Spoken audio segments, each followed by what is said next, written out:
Na mmoja wetu anapokuwa ni mwenye kulala usingizi, anapoingia kitandani yasema bismika amutu wa ahya, kwa jina lako ya Allah mimi nafa na napata uhai. Ndio maana ukiamka wasema alhamdulillahi alladhi ahyana ba'da ma amatana wa ilayhi an-nushur, namshukuru Mwenyezi Mungu, namhimidi Mwenyezi Mungu. Ukilala wasema kwa jina la Allah mimi nafa na kwa jina lake bismihi naamka na napata uhai.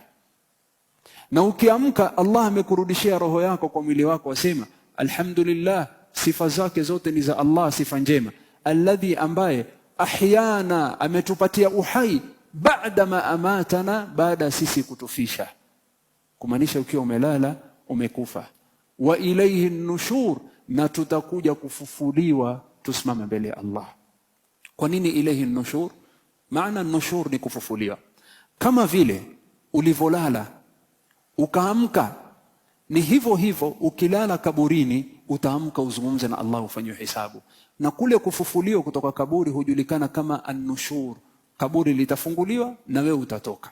Hasa wewe wasema, ewe Mola, nakusifu wewe na nakuhimidi kwa sifa zote njema. Ni kupitia kwako Mola wangu nimekufa, na ni kupitia kwako umenipatia uhai, na pia itafika siku uhai huu nikiamka sitaamka juu ya kitanda, nikiamka naamka kutoka kaburi langu. Tumomba Allah atuhurumie siku hiyo.